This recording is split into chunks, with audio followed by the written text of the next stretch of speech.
New videos every day. Life, wisdom.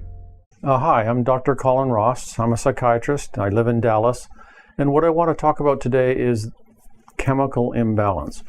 We hear this all the time. If you have a mental health problem, it's because you have a chemical imbalance in your brain. And then what we hear is, well, we have a way to correct this chemical imbalance. We'll give you a medication. And so I just want to run through what is the science on that. Is that actually, in fact, scientifically true? And the answer is no. And here's why I say that. Let's use depression and serotonin as the example. Same thing, psychosis and dopamine, maybe anxiety and GABA or anxiety and noradrenaline. So there's several different models like this, but it's the same logic every step of the way. So what we hear in depression is, you're depressed because you've got low serotonin. And this is not your fault. It's just like having diabetes. In diabetes, your insulin levels are too low. The job of insulin is to push the sugar from your bloodstream into your cells. If you don't have enough insulin, because there's something wrong with your pancreas, then you can't push the sugar into your cell, so the level builds up, you have a high blood sugar. This is a disease, doesn't have anything to do with whether your parents treated you properly or whether somebody died. It's just a biological problem in your body. And what we're going to do is add on insulin by injecting it, and that'll correct the balance, so you've got enough insulin, which will correct the balance in the blood sugar, and this is how we treat diabetes. And depression is just kind of like diabetes. You're a little low on serotonin in your brain, so we're going to add an antidepressant. What the antidepressant does is you've got these things in your brain called synapses.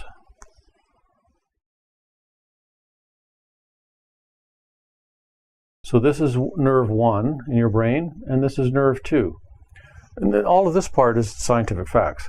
So there's little sort of fat containers here called vesicles, and inside the vesicle is what's called a neurotransmitter. So a signal goes down your nerve here and starts like way back over here. It comes down your nerve, an electrical signal. It causes these vacuoles to move to the membrane here, and they spill the neurotransmitter out into this space between neuron 1 and neuron 2, which is called the synapse. And this neurotransmitter floats around and comes over to here. And here there's what are called receptors. And the neurotransmitter it's like a lock and key model. The neurotransmitter fits onto the receptor. Once enough neurotransmitter fits onto enough receptors, then this nerve gets stimulated and an electrical signal goes down this nerve. That's how nerves communicate, and this is known, and this is science. And then on this side, there are also receptors. So this is the presynaptic terminal.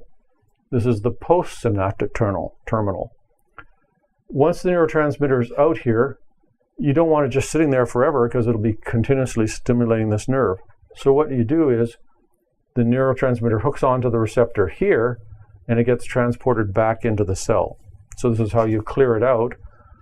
Then the next signal comes down, the whole process is repeated.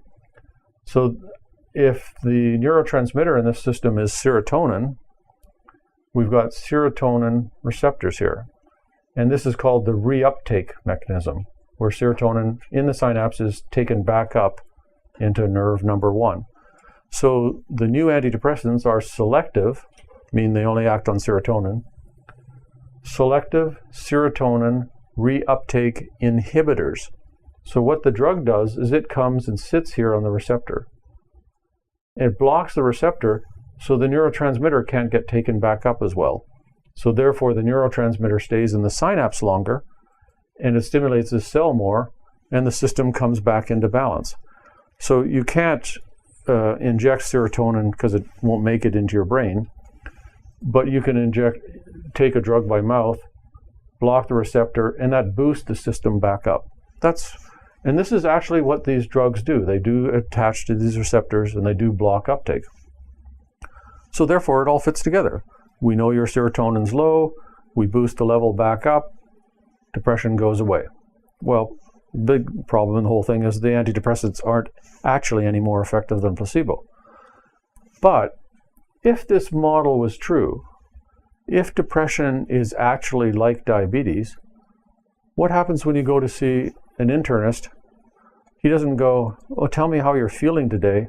And you say, well, I'm feeling this and this and this and this. And he says, oh, well, you have diabetes. Here, take some insulin.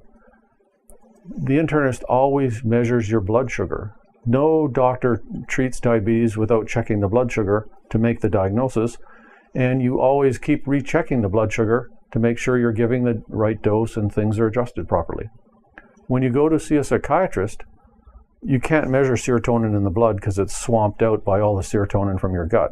So you can't really measure brain serotonin with a blood test.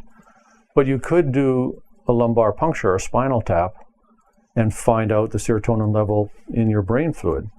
Why do psychiatrists never do that?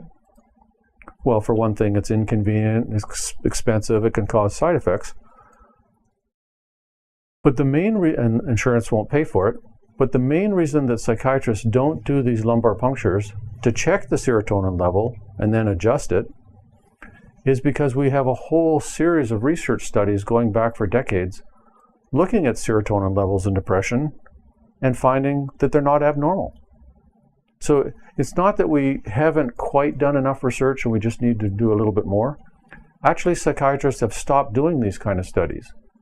Nobody is getting a group of people who are depressed, a group of people who aren't depressed, and measuring the serotonin levels in their brain fluid. Because that's been done enough times already, and we know there's no consistent finding. So it's actually a well-demonstrated scientific fact that there's no measurable abnormality in the serotonin levels of people who are depressed. And since that's true, there's no need to check it. So number one, the psychiatrist doesn't know for a fact that your serotonin is low because he hasn't measured it. Number two, the research shows absolutely that there's no consistent measurable abnormality in serotonin levels. So why does the doctor say we're going to correct your serotonin deficiency? It's a myth, basically. It's a way of telling a story that makes it make sense that you need to see a doctor, you need to take a medication, the medication is effective, it's just like other doctors do. It's all a story. It's not actual science.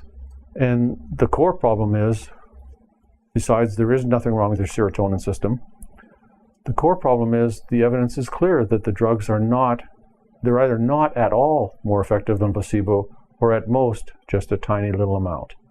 So this whole chemical imbalance model is just not true. And that's an important thing for consumers to know.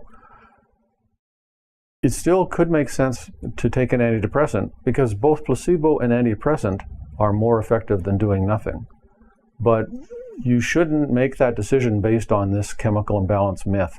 It's just a myth or a theory, but it's a theory that's actually been disproven. So once you have a theory that's disproven, it now becomes a myth if you keep saying that it's true. And so that's just something that I thought would be important for people to know. Thank you.